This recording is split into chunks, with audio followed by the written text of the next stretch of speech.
पंजाब में थम गया प्रचार का शोर। 4 फरवरी को 117 विधानसभा सीटों के लिए डाले जाएंगे वोट। पंजाब के संगरूर में साझा चूल्हा कार्यक्रम में शामिल हुए राहुल गांधी। लोगों के साथ मिलकर खाई रोटी। संगरूर की जनसभा में अकाली दल पर जमकर बरसे राहुल। पंजाब को बर्बाद करने के लिए जिम्मेदार ठहराया। राहुल गांधी ने केजरीवाल के खिलाफ गंभीर आरोप लगाए। कहा, हिंसा फैलाने वाले लोगों को हवा दे रहे हैं दिल्ली के सीएम। पंजाब के फरीदकोट में कैप्टन अमरिंदर सिंह की रैली। केजरीवाल पर निशाना।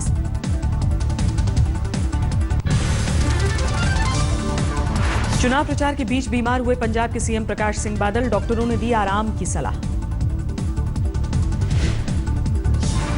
चुनाव प्रचार के आखिरी दिन लंबी में डिप्टी सीएम सुखबीर बादल का रोड शो। फिर से सत्ता में वापसी का दावा। पंजाब चुनाव के आखिरी दिन लुधियाना में केजरीवाल की rally. Deputy CM Sukhbir Badal की गिरफ्तारी की मांग की। गोवा में भी खत्म हुआ चुनाव प्रचार। आखिरी दिन सारी पार्टियों में झूठी ताकत। 4 फरवरी को वोटिंग।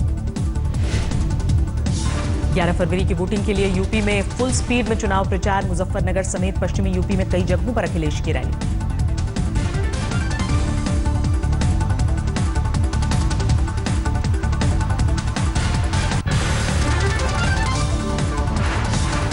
मुजफ्फरनगर की रैली में प्रधानमंत्री मोदी पर अखिलेश का हमला। कहा, गुजरात से पलायन करके पहुंचे यूपी। मुजफ्फरनगर की रैली में अखिलेश ने मोदी सरकार के बजट पर निशाना साधा। कहा, अच्छे दिन की उम्मीद नहीं।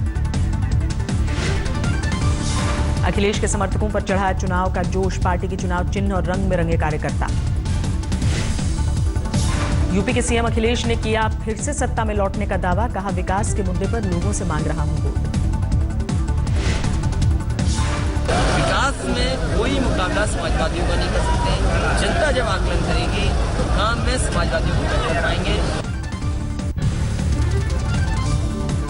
मुजफ्फरनगर के बुढ़ाना में मुस्लिम आरक्षण को लेकर अखिलेश का विरोध। लोगों ने दिखाए काले बैनर। अखिलेश के भाई प्रतीक यादव ने आज तक से की खास बातचीत। कहा, खत्म हुआ समाजवादी पार्टी का झगड़ा। देश के प्रधानमंत्री हैं और हमारे देश की जो कि सबसे बड़ी डेमोक्रेसी है उसके प्रधानमंत्री हैं। 125 करोड़ की आबादी है हमारे देश। यूपी चुनाव में बीजेपी का बड़ा दांव। कहा, सत्ता मिली तो मुजफ्फरनगर दंगे और कैराना मामले की जांच होगी फिर से। कल मेरठ में पदयात्रा करेंगे बीजेपी के अध्यक्ष अमित शाह। 11 फरवरी को डाले जाएंगे वोट। बागपत में हेमा मालिनी की रैली में हंगामा। बीजेपी नेता के साथ फोटो खिंचवाने के लिए उमड़ी भीड़ पर पुलिस ने भांजी लाठी। बीएसपी सुप्रीमो मायावती की भी ताबड़तोड़ रैली। हाथरस और बुलंदशहर में समाजवादी पार्टी और बीजेपी पर निशाना। बुलंदशहर में मायावती को याद आया अल्पसंख्यकों का उत्पीड़न। मुसलमानों से बीएसपी के लिए मांगे वोट। मायावती ने समाजवादी पार्टी को बताया दलित विरोधी। आरक्षण को लेकर बीजेपी पर भी हमला किया। शाहजहांपुर में बॉलीवुड हीरो राजपाल यादव का रोड शो। सर्व संभाव पार्टी के लिए मांगे वोट।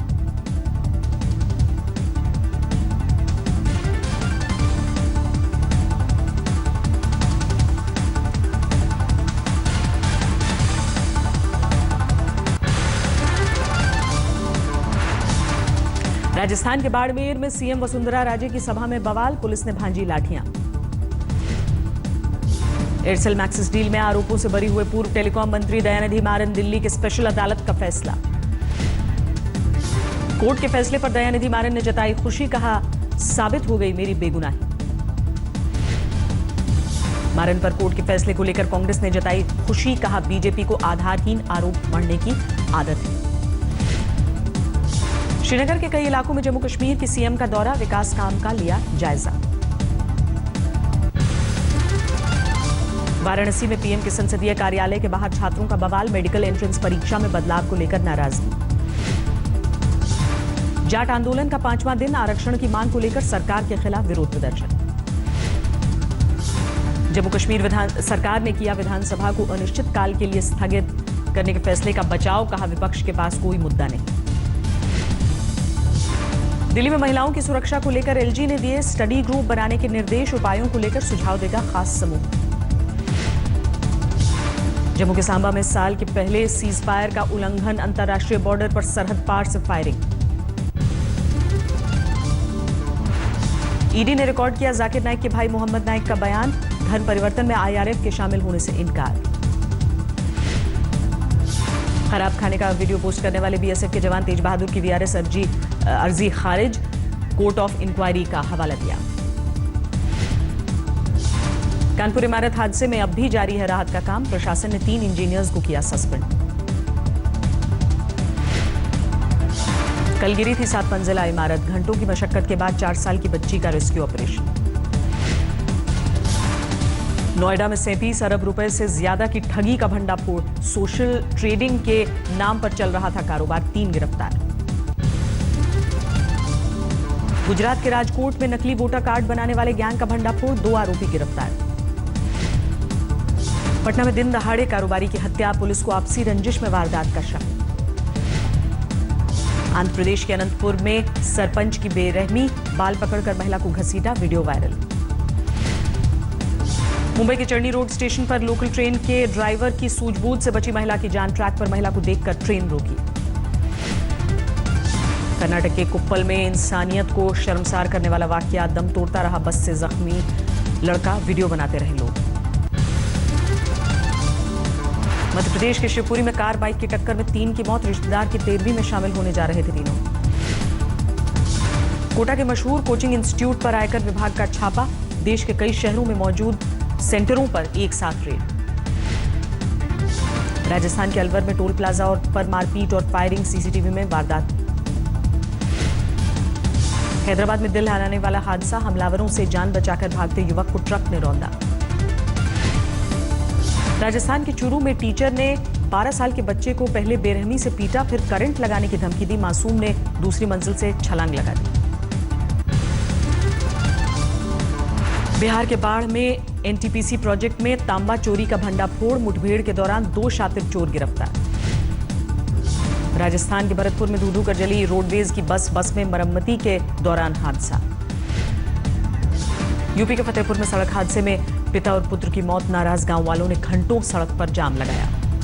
तमिलनाडु के तिरुवल्लूर में 2 जहाजों की टक्कर के बाद राहत कार्य, समुद्र तट पर दिखाई देने लगी मरी मछलियां और दूसरे समुद्री जानवर। 28 जनवरी को टकराया था 2 कार्गो जहाज, पर्यावरणविदों ने उठाए सवाल। यूपी के फिरोजाबाद में किसान की खुदकुशी, आर्थिक तंगी से परेशान होकर जान दी।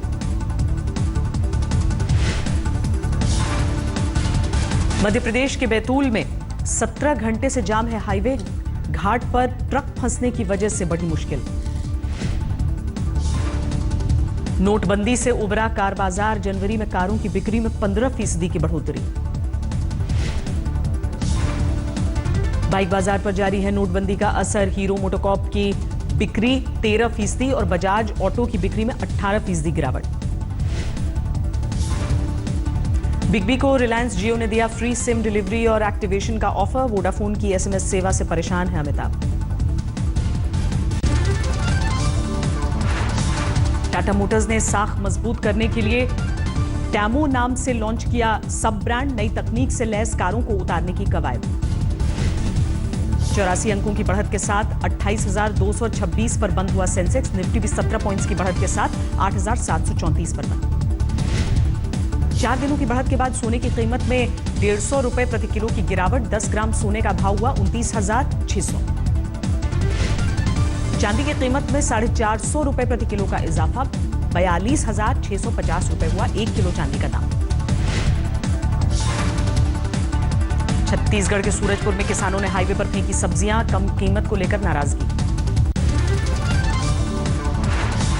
भारतीय रेल कर्मचारियों को सेफ्टी का पाठ पढ़ाएगा इटालियन रेलवे, दोनों संगठनों में करार। आतंकी बुरहान वानी के स्कूल की छात्रा सहरा ने अलग हटकर बनाई पहचान, जम्मू कश्मीर में 12वीं के बोर्ड में अव्वल। जींद में युजवेंद्र चहल के घर जश्न का माहौल, कल इंग्लैंड के खिलाफ T20 में झटके 6 विकेट।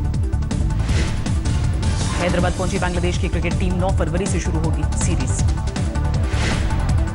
कल रिलीज होगी पत्रकार से फिल्मकार बने जयगम इमाम की नई फिल्म अलिफ, जिंदगी में शिक्षा की अहमियत को लेकर बनी है फिल्म।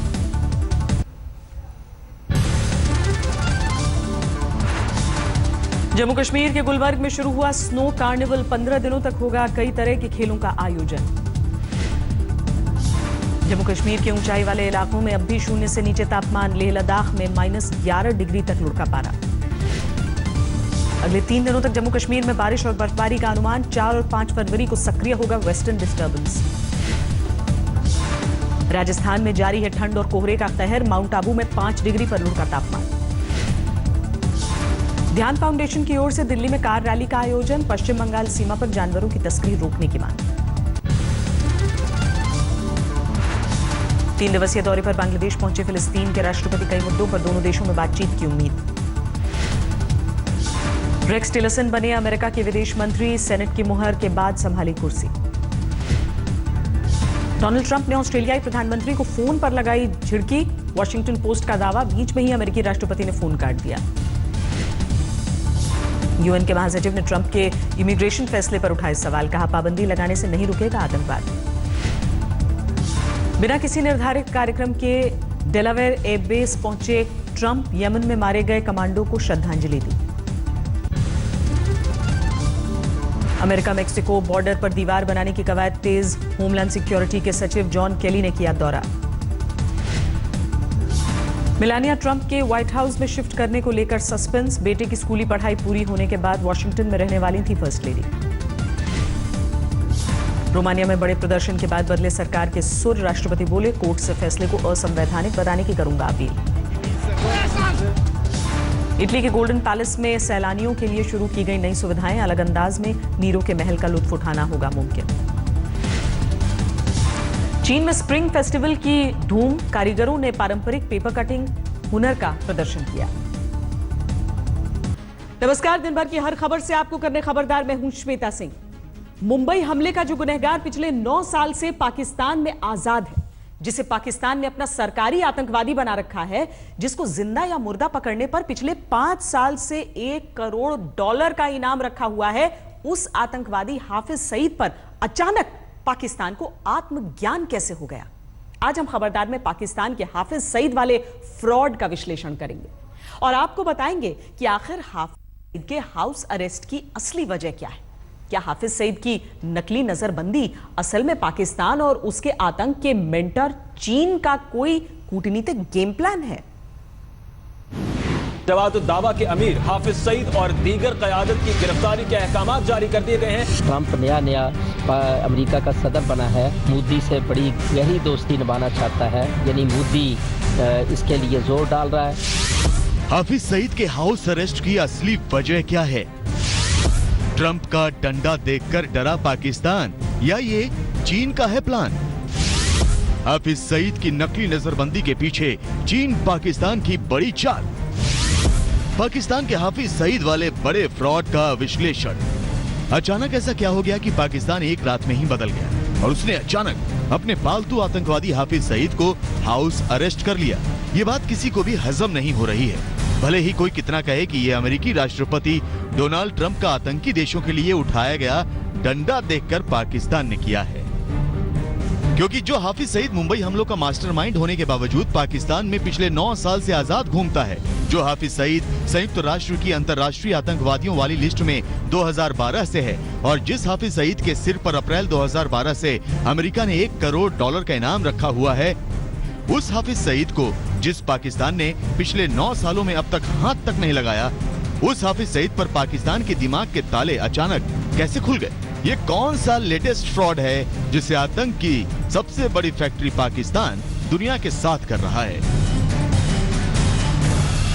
कोई इसमें शक और शुबा नहीं है कि हाफिज सईद साहब की नजरबंदी, जो 5वीं नजरबंदी है, 2001 से 2 मरतबा जनरल मुशर्रफ साहब के ज़माने में हुई, 2 मरतबा पीपल्स पार्टी के दौरे हुकूमत में हुई, नवाज हुकूमत का ये पहला प्यार है। सीधे साधे लफ्जों में आप यूँ कह लीजिए कि 44% लोगों ने ये कहा कि जो ट्रंप ने तड़ी लगाई कि 7 मुसलमान मुल्कों पर तो मैंने वीजे की पाबंदी लगा दी, तो पाकिस्तान पर भी लग सकती है। उस बात को जहन में रखते हुए मेरा अपना ये ख्याल है कि ये जो मूव हुई है, इसमें बड़ा अहम रोल चीनी परसुएशन का है, दबाव नहीं कह रहा क्या हाफिज सईद के हाउस अरेस्ट पर पाकिस्तान के फ्रॉड के पीछे चीन है?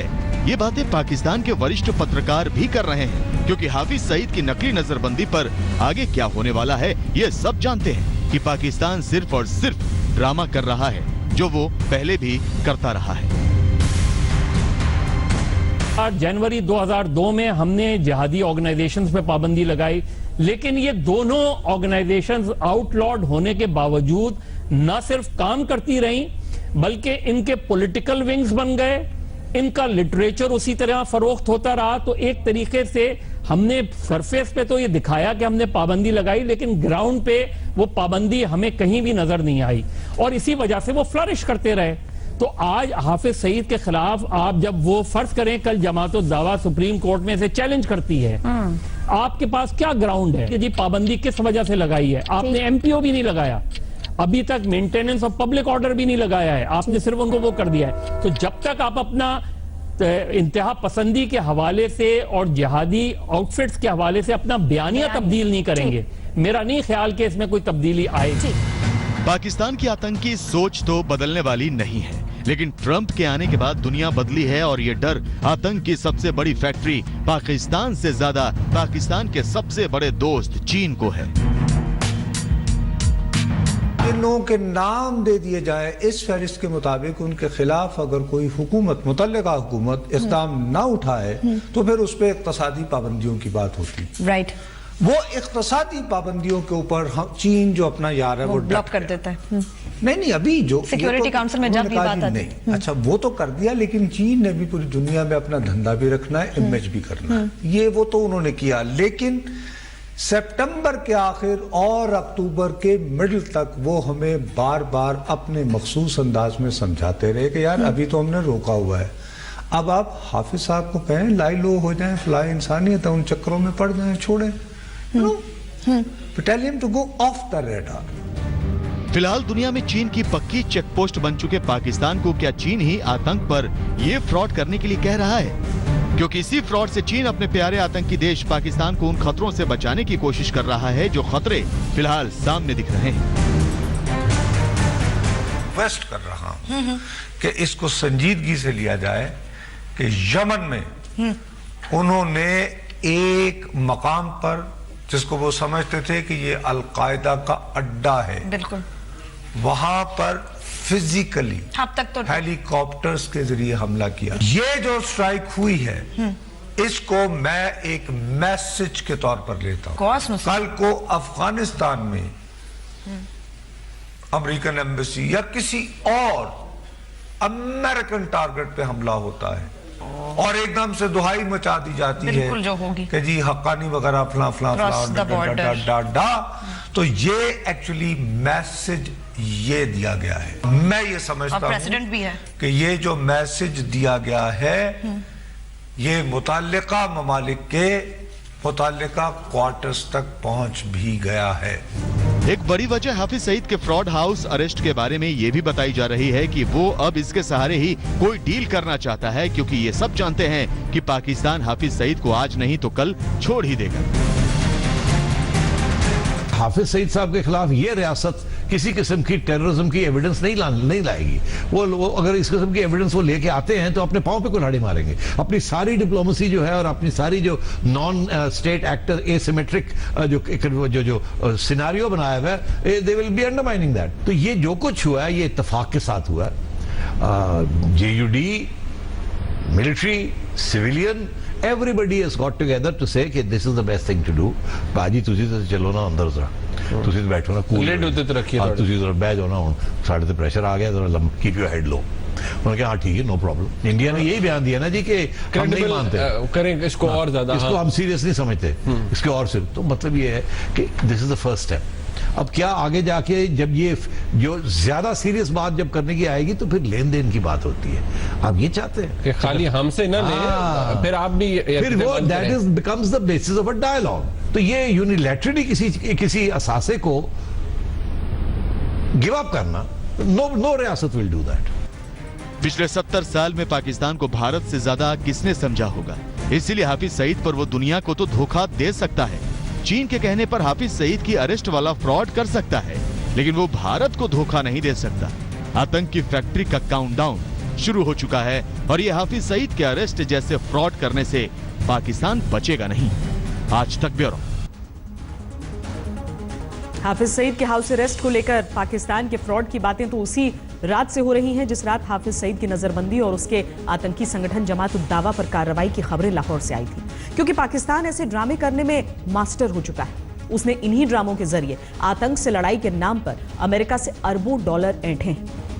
हाफिज सईद के हाउस अरेस्ट के 2 दिन बाद अब पाकिस्तान फिर से कहने लगा कि भारत हाफिज सईद पर पुख्ता सबूत दे। आज भारत ने फिर कहा है कि सारे सबूत उसी पाकिस्तान में हैं जहां मुंबई हमले की पूरी प्लानिंग की गई थी, जहां से मुंबई हमले के आतंकवादी आए थे। पाकिस्तान को सबूत नहीं बल्कि हिम्मत चाहिए कि वो अपने पालतू आतंकवादी पर सही नीयत से कार्रवाई करे, क्योंकि हाफिज सईद पर पाकिस्तान की हिस्ट्री यही बताती है कि वो हर बार ऐसी हरकतों से धोखा देता रहा है। 2001 में भारतीय संसद पर हमले के बाद पाकिस्तान ने पहली बार हाफिज सईद को गिरफ्तार किया था। ये वो वक्त था जब भारत ने पाकिस्तान पर सैनिक कार्रवाई करने की धमकी दी थी। उसी डर से पाकिस्तान ने दिखावे का एक्शन लिया। हाफिज सईद तक मार्च 2002 तक गिरफ्तार रहा और दूसरी बार इसे कुछ महीनों बाद फिर गिरफ्तार किया गया, जब मई 2002 में जम्मू कश्मीर के कालूचक में 3 पाकिस्तानी आतंकवादियों ने आर्मी कैंप पर हमला करके सैनिकों के परिवारों के 18 सदस्य और 10 नागरिकों की जान ले ली। उसके बाद हाफिज सईद के संगठन लश्कर तैयबा पर प्रतिबंध लग गया, तो हाफिज ने जमात उद दावा नाम का संगठन बना लिया और अपने पुराने आतंकी संगठन लश्कर तैयबा की आतंकी गतिविधियों और आतंकी कैंप को पाकिस्तान के कब्जे वाले कश्मीर में शिफ्ट कर लिया। 2008 के मुंबई हमले में लश्कर तैयबा और हाफिज सईद का हाथ होने के साफ सबूत भारत ही नहीं अमेरिका ने भी दिए थे, जिसके बाद पाकिस्तान ने पीओके के मुजफ्फराबाद में लश्कर तैयबा के कैंप पर छापा मारा और लश्कर के कमांडर ज़कीउर रहमान लखवी सहित 12 आतंकवादियों को पकड़ा। हाफिज सईद को भी उस वक्त इसी तरह से हाउस अरेस्ट किया गया था, लेकिन बाद में जून 2009 में लाहौर हाईकोर्ट से हाफिज को छुड़वा लिया गया। लखवी और उसके 12 साथियों के खिलाफ पाकिस्तान की एंटी टेररिज्म कोर्ट में केस चला और इन्हें कोर्ट ने मुंबई हमले की साजिश रचने का दोषी माना। हालांकि दिसंबर 2014 में पाकिस्तान सरकार ने लखवी को कोर्ट से जमानत दिलवा दी और अप्रैल 2015 में लखवी जेल से रिहा हो गया। जेल में ही ज़कीउर रहमान लखवी एक बच्चे का पिता भी बना। जेल में उसने सुख सुविधा से भरी जिंदगी जी और लश्कर का कमांडर भी बना रहा। उधर हाफिज सईद को 2009 के बाद से पाकिस्तान ने कभी हाथ नहीं लगाया, जबकि इस दौरान उसके सिर पर अमेरिका ने $1 करोड़ का इनाम घोषित कर दिया। भारत ने बार बार हाफिज सईद के बारे में सबूत दिए, अमेरिका ने बार बार कहा, लेकिन पाकिस्तान ने कभी हाफिज सईद पर कार्रवाई नहीं की। और कार्रवाई तो छोड़िए, पाकिस्तान ने हाफिज सईद को सरकारी आतंकवादी बना दिया। सरकार के ही संरक्षण में उसकी रैलियां पाकिस्तान में होती रही। हाफिज सईद पाकिस्तान का अघोषित मुख्य आतंकी सलाहकार बन गया। वो कश्मीर में आतंक का एक्सपर्ट बन गया। ऐसा लगा कि पाकिस्तान की सरकार की विदेश नीति हाफिज सईद चला रहा है। हाफिज सईद के हाउस अरेस्ट के पीछे चाइनीज कनेक्शन भी हो सकता है, क्योंकि चीन पर पहले से ही पाकिस्तान के एक और आतंकवादी जैश ए मोहम्मद के सरगना मसूद अजहर को बचाने को लेकर बहुत दबाव है। पठानकोट हमले के मास्टरमाइंड मौलाना मसूद अजहर को भी इसी तरह से हाउस अरेस्ट किया गया था, लेकिन मौलाना मसूद अजहर का क्या हुआ ये कोई नहीं जानता। वो अब भी पाकिस्तान में अंडरग्राउंड है। मौलाना मसूद अजहर पर संयुक्त राष्ट्र से प्रतिबंध लगवाने की भारत 3 बड़ी कोशिशें कर चुका है। हर बार आतंकी संगठन जैश ए मोहम्मद के सरगना मसूद अजहर को चीन बचा लेता है। चीन संयुक्त राष्ट्र सुरक्षा परिषद के 15 सदस्यों में एकमात्र देश है जो मसूद अजहर पर प्रतिबंध का विरोध कर रहा है। दरअसल चीन मसूद अजहर को नहीं बल्कि पाकिस्तान को बचाता है, जिसके लिए बड़ी मुश्किलें खड़ी हो सकती हैं, क्योंकि पाकिस्तान का सबसे बड़ा आतंकी हाफिज सईद पहले से ही संयुक्त राष्ट्र द्वारा प्रतिबंधित लिस्ट में है। अगर मसूद अजहर पर भी प्रतिबंध लग जाएगा तो चीन के लिए पाकिस्तान के आतंक का बचाव करना मुश्किल हो जाएगा। चीन फिलहाल यही चाहता है कि हाफिज सईद फोकस से बाहर रहे, जैसा कि मौलाना मसूद अजहर अंडरग्राउंड हो गया, क्योंकि डोनाल्ड ट्रंप के अमेरिकी राष्ट्रपति बनने के बाद चीन के लिए पाकिस्तान का बचाव करते रहना आसान नहीं होगा। अगर पाकिस्तान पर किसी तरह का अंतर्राष्ट्रीय प्रतिबंध लगता है तो चीन के लिए मुश्किल यह होगी कि पाकिस्तान में उसके बड़े निवेश का क्या होगा, क्योंकि चीन पाकिस्तान में $51 अरब के निवेश के जरिए अफ्रीका और पश्चिमी एशिया के देशों तक दबदबा बनाना चाहता है। यानी ये कह सकते हैं कि हाफिज सईद की नजरबंदी का ड्रामा पाकिस्तान ने चीन के इशारे पर किया है, क्योंकि अगर पाकिस्तान पर डोनाल्ड ट्रंप अपना कूटनीतिक डंडा चलाएंगे तो फिर पाकिस्तान से ज्यादा नुकसान चीन का होगा और चीन किसी भी कीमत पर अपना नुकसान नहीं होने देगा। खबरदार में एक ब्रेक के लिए रुक रहे हैं। ब्रेक के बाद कर्नाटक के कोल्लम से आए उस वीडियो का विश्लेषण करेंगे जिसे रिकॉर्ड करने के लिए लोगों ने एक युवक को सड़क पर मरने के लिए छोड़ दिया। आप रहिए खबरदार।